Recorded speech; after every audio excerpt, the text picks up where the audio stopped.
college football season is officially back, and today on Steelers Talk, we're going to be talking about college quarterbacks that I think every Steelers fan should be watching in week 1 of the NCAA football schedule this weekend. We're going to be doing a lot of this type of content throughout the season, guys, because like it or not, the Steelers are most likely going to be taking a quarterback in next year's NFL draft. That's why we're going to be keeping tabs on these guys all season long. So if you guys want weekly updates on these top college quarterbacks that are draft eligible, let us know that you want more of this content by clicking that thumbs up icon and telling the YouTube algorithm that you enjoy this content. All right, so first up here, let's meet the top quarterbacks in college football this year that are draft eligible. All right, so right now, according to the consensus big board, there are 6 quarterbacks that are expected to go in round 1 and currently rank within the first 32 slots of the consensus big board. All right, so Cade Klubnik from Clemson is currently ranked number 1 on the consensus board. Then you got Arch Manning from Texas at number 2,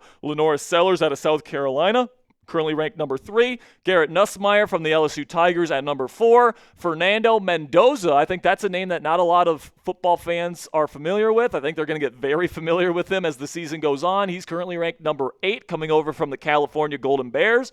And then Drew Aller from Penn State is currently ranked 13th on the consensus board right now. Now, just a heads up, guys, I think Pittsburgh's chances of getting Arch Manning are extremely low. I do think there's a chance Arch comes out to the draft next year, but if he does, I have a really strong inclination it's only going to be if he's like a top 3 pick guaranteed, and like he's going to be going to like the Browns or the Saints. His family is very close with the 2 ownership groups there in New Orleans and in Cleveland. So I'm guessing that's where his family wants him to go. So if he's like a Heisman candidate this year, he's like the bona fide number 1 pick next year, and he can go to a spot that his family approves of, then I think he will come out. But the chances of the Steelers getting him next year, in my opinion anyway, at this point, very, very low. But, you know, you also take a look at the quarterbacks that are knocking on the door of being first-round picks and have a legitimate chance to sneak into that group this year. Sam Leavitt from Arizona State, John Mateer from Oklahoma, some serious arm talent on that guy.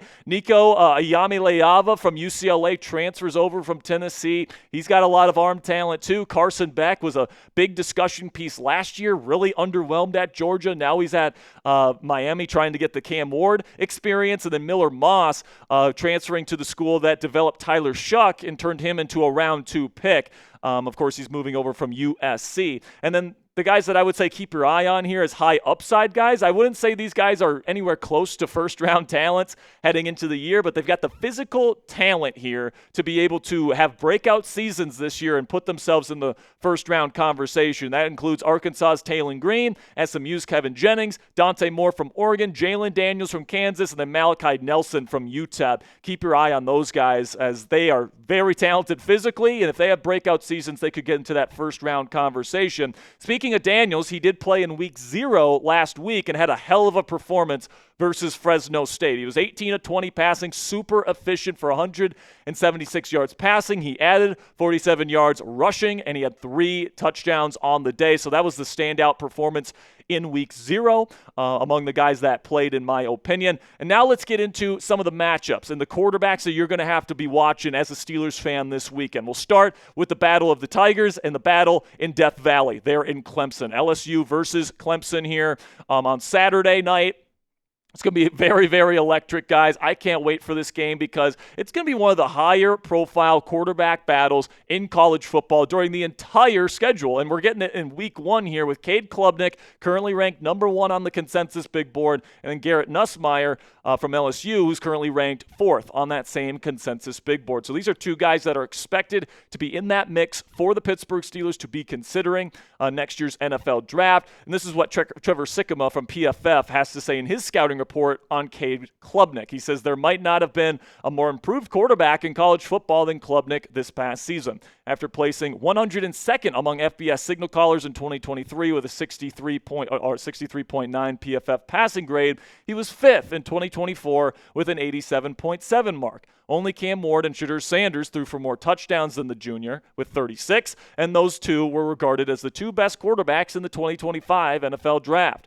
Klubnik was also 5th among all quarterbacks in America with 28 big-time throws. The former top quarterback recruit in 2022 high school class is finally starting to live up to the hype and has the potential to take a loaded Clemson roster to the promised land as a senior. So take a look at my initial scouting report on Cade Klubnik from his film from last year.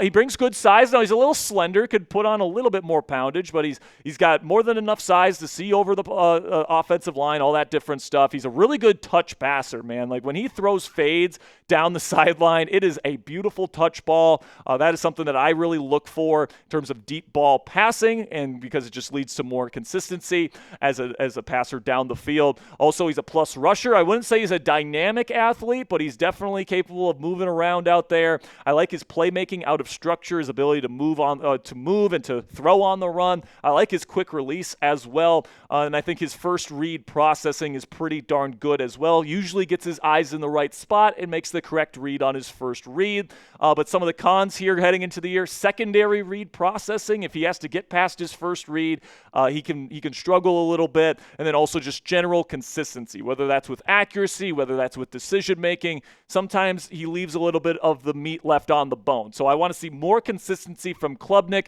I don't agree that he's the number one quarterback in this class, at least not based on the film from last year. Certainly has the physical talent to be the number one pick next year, but he's going to have to prove it this year with the Tigers, and he's going to have to start it here against Garrett Nussmeier and the LSU Tigers. This is what Trevor from PFF has to say about Nussmeier's game. After sitting on the bench for 3 years, Nussmeier finally received his chance to start for the Tigers as a redshirt junior. He extended the flashes of brilliance he had as a backup over a full season and finished the year with the 5th most passing yards in the nation with over 4,000 and tied for 7th in big-time throws with 26. His 18 turnover-worthy plays were among the 20 most in the nation. He also adds virtually nothing as a runner. His 93 rushing yards in 2024 were easily the fewest of anyone on this list. But he's still a tough quarterback who's fearless in the pocket and is capable of making almost any throw on the field. Now, for me, guys, Nussmeier is going to be the golden child of all the Shanahan and McVay guys. They like their quarterbacks to be able to stand in the pocket, go through progressions, throw with anticipation. And Nussmeier, he reminds me of Matthew Stafford a little bit. He doesn't have quite the cannon that Stafford does, but in terms of the anticipation, in terms of the mental processor, the pocket toughness and the leadership, this guy is just the consummate Shanahan-McVay quarterback that's going to be able to get through his progressions, make the right decision with the football most of the time. Now, sometimes, he will throw it into a tight window, and he tries to cash checks with his arm that his arm just can't, cash, to be quite honest with you. And then the rushing upside is just not there. So if you're looking for more of a dual threat guy, Nussmeier's not going to bring that to the table, but I love his clean throwing mechanics. I love his mental processing. I love his anticipation. He would have been easily the number 2, or maybe, I'm not going to say he's better than Cam Ward right now, but he would have probably been my number 2 quarterback in this year's class if he would have came out. So who you got? Let me know down there in the comments section. Type CLEM for Clemson or type LSU for the LSU Tigers. For me, I'm going to go with the Clemson Tigers here, man. They're home. LSU always loses their week 1 matchup, it seems like, with Brian Kelly. They lost to USC last year. I think Klubnik is better than what Miller Moss did last year. So I'm going to go with the Clemson Tigers. Let me know what you guys think down there in the comments section. This will be the pinned comment on today's show. So in just a second here, I'm going to tell you about our sponsor today at Prize Picks. And while I'm talking about Prize Picks today, let me know who you got in this marquee college football matchup here in week 1. And with that, let's have a word from our sponsor here at Prize Picks. And college football is finally here, folks, so don't miss any of the action this season by downloading the Prize Picks app for free on your phone. Prize Picks is simple to play. Just pick more than or less than on 2 to 6 player stat projections. And if you get your picks right, you could cash in and win up to 2,000 times your money. Prize Picks also puts their members first, so all withdrawals are fast, safe, and secure. Prize Picks also offers Venmo, Apple Pay, MasterCard, and more for quick and easy deposits into your account this football season. Prize Picks is the best place to win cash while watching sports this football season. Join millions of users and sign up today. And guys, here's my Prize Picks projection for this week's college football action. I'm taking the more on Garrett Nussmeier passing yards. I'm taking the more on Nico Iamaleava's passing touchdowns. And I'm taking the more on LaNorris Sellers rushing yards. If you guys want to get a Prize Picks projection in for college football this weekend, download the Prize Picks app. and use code CLNS to get $50 in lineups after you play your first $5 lineup. That's code CLNS to get $50 in lineups after you play your first $5 lineup. Prize Picks, run your game. Second matchup that I want you guys to keep your eye on this week, it is my Notre Dame Fighting Irish going up against Carson Beck and the Miami Hurricanes. Now, last year, Cam Ward went from somebody that was expected to go maybe middle rounds, had talent but hadn't really realized it yet, to the number 1 overall pick in the NFL draft. And this year, Carson Beck is hoping to get that same kind of treatment. Now, last year in Georgia, with a ton of help around him, Beck was not good whatsoever. He was not good under pressure. He was not good in big moments. The accuracy wasn't what it was lived up to be. He was supposed to be this really good executor of an offense, and he just wasn't at Georgia last year. So this year in Miami, he's hoping to turn it around and really cash in on the first-round pedigree that a lot of people thought he was with the Bulldogs. So that's definitely going to be one to keep your eye on because Notre Dame's defense is no joke. So if Carson Beck can slice up that defense, even though they'll be at home, that'll be a sign that Beck might be a name to watch out for here during the college football season.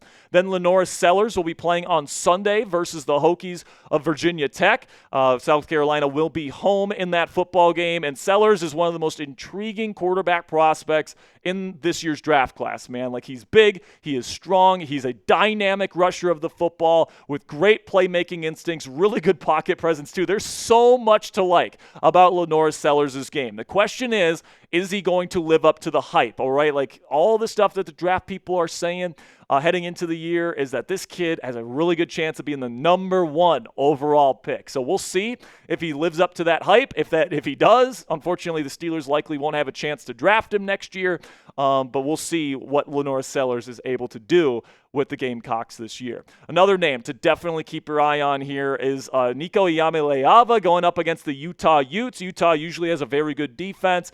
That's going to be played at the Rose Bowl here. And, Nico is somebody that's taken a lot of flack over the offseason from moving on from Tennessee, going to UCLA because he wanted more money and all this different stuff with the NIL. But, Nico's got serious arm talent, man. Like, he's got great size. He was a big-time recruit coming out of high school. If he can really turn that UCLA offense into something special this year, we might be looking at somebody that gets into that first-round conversation next year's NFL draft. So definitely keep your eye out on Pasadena this weekend with Nico making his Bruins debut. Then we got Fernando Mendoza with the Indiana Hoosiers making his debut versus Old Dominion.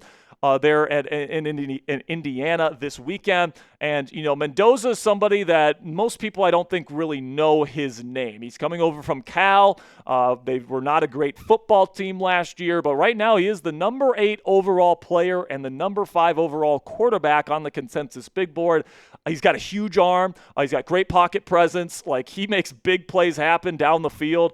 He's going to be very fun to watch, man. And that team made the college football playoff last year with Curtis Rourke as their quarterback. Watch out for the Indiana Hoosiers this year, man. They might be making some noise. Then we get to John Mateer and the Oklahoma Sooners. They're going to be playing against the lowly Illinois State. But the reason why I want you guys to watch this game in particular is just to watch the arm talent that John Mateer has, man. Like, he's got a super whippy arm action, super clean mechanics, quick release. He can throw with anticipation. Like, Wazoo was not a good football team last year, just like Cal wasn't a good football team, but Mateer jumped off the film last year, guys. I'm telling you, watch this kid play. He's gonna put up a lot of points going up against Illinois State. I'm really a big John Mateer guy. I think he's got a good chance to move up into the first round conversation by the end of the year. So who's your guy? Let me know down there in the comments section. Which college quarterback are you most excited to watch this weekend? I just gave you 7 quarterbacks to watch over the weekend here, guys. Which one are you the most excited to watch?